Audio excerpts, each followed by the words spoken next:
नमस्ते, स्वागत है आप सभी को इसके टेक्निकल चैनल में। फ्रेंड से ITI मेन एग्ज़ाम 2026 से रिलेटेड एक नई अपडेट लेकर उपस्थित हो चुके हैं। फ्रेंड से आज के इस वीडियो में हम बात करने वाले हैं ITI ट्रेनी का अटेंडेंस टर्म 1 और टर्म 2 में अलग अलग 80% होना चाहिए या नहीं, या फिर टर्म 1 और टर्म 2 दोनों का एवरेज परसेंटेज 80% होना चाहिए। दोनों में बहुत ही बड़ा डाउट है और काफ़ी लोग कंफ्यूज भी हैं कि सर अलग अलग अटेंडेंस 80% होना चाहिए टर्म 1 और टर्म 2 में, या फिर टर्म 1 और टर्म 2 दोनों का एवरेज परसेंटेज 80% होना चाहिए। तो चलिए आपके डाउट को आज के इस वीडियो में क्लियर करते हैं। आप यहाँ पर देख सकते हैं DGT की तरफ से official user manual attendance upload करने के लिए जारी की गई है। इसमें आप लोगों को क्लियर बताया गया है कि आपकी जो अटेंडेंस है टर्म 1 और टर्म 2 में अपलोड करना है।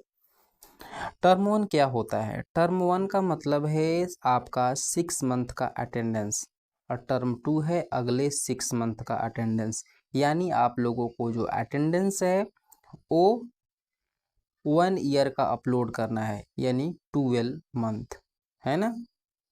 अब यहाँ पे सबसे बड़ा सवाल है कि सर यदि किसी कैंडिडेट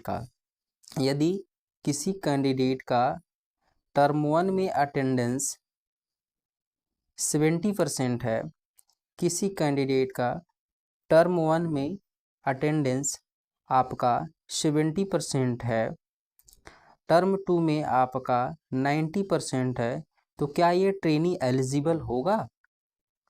तो जी हाँ, आपका ट्रेनी एलिजिबल होगा। एग्जाम्पल के तौर पे हम आप लोगों को यहाँ पे बताते हैं। देखिए यहाँ पे मान लीजिए वर्किंग डे आपका कितना है? टर्म 1 में वर्किंग डे 100 है, और टर्म 2 का जो वर्किंग डे ये भी आपका 100 है। टोटल वर्किंग डे कितना हो गया? 200 हो गया, है ना। टर्म 1 का जो प्रेजेंट डे है वो है आपका 70 दिन, और टर्म 2 का जो आपका प्रेजेंट डे है वो है 90 दिन।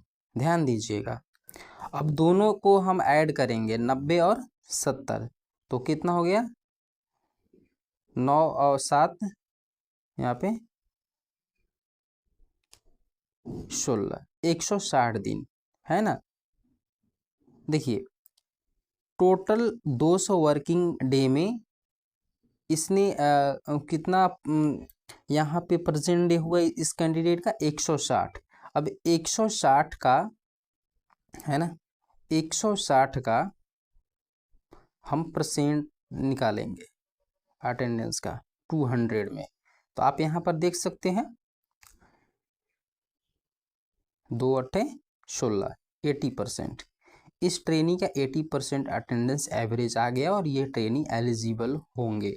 इसके आधार पे हम ये समझ सकते हैं कि यदि आपका टर्म 1 वर्किंग डे में प्रेजेंट डे 70% है और टर्म 2 में आपका अटेंडेंस 90% है, तो आपका जो ट्रेनी है वो एलिजिबल माना जाएगा। ऐसा क्यों? क्योंकि यहाँ पर टर्म 1 और टर्म 2 में जो आपकी अटेंडेंस है वो अलग अलग 80% नहीं मांगा जा रहा है। ऐसा क्यों? क्योंकि यहाँ पे आप लोगों को एवरेज अटेंडेंस परसेंटेज शो हो रहा है। ठीक है, दोनों का एवरेज अटेंडेंस परसेंटेज यहाँ पे शो हो रहा है, इसलिए आपका टर्म 1 और टर्म 2 में अलग अलग 80% अटेंडेंस कोई ज़रूरी नहीं है। दोनों का एवरेज परसेंटेज आपका 80% होना चाहिए। उम्मीद है आप लोगों को ये डाउट क्लियर हो गया होगा। अब चलिए दूसरी चीज़ में यहाँ पे हम समझते हैं नॉट एलिजिबल के केस में।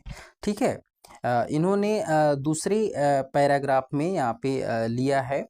देखिए टर्म 1 का जो वर्किंग डे है आप यहाँ पे देख सकते हैं इन्होंने 90 लिया हुआ है और यहाँ पर ये 90 लिया हुआ है, यानी टोटल इसका जो वर्किंग डे है 180 हो गया है ना, टोटल 180 हो गया। और आपका जो प्रेजेंट डे है, प्रेजेंट डे यहाँ पे 140 इन्होंने लिया है, 70 लिया है, ठीक है। तो ये हो गया 140। 140 का अगर हम एवरेज परसेंटेज यहाँ पे निकालते हैं 180 का, तो आप यहाँ पे देख सकते हैं, ठीक है।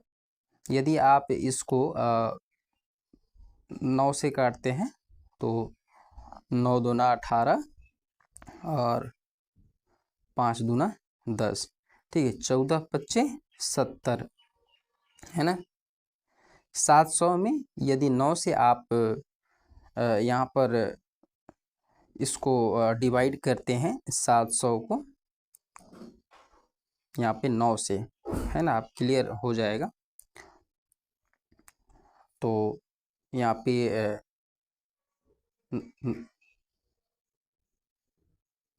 आप यहाँ पर देख सकते हैं 9 8 72, 9 7 63, ठीक है।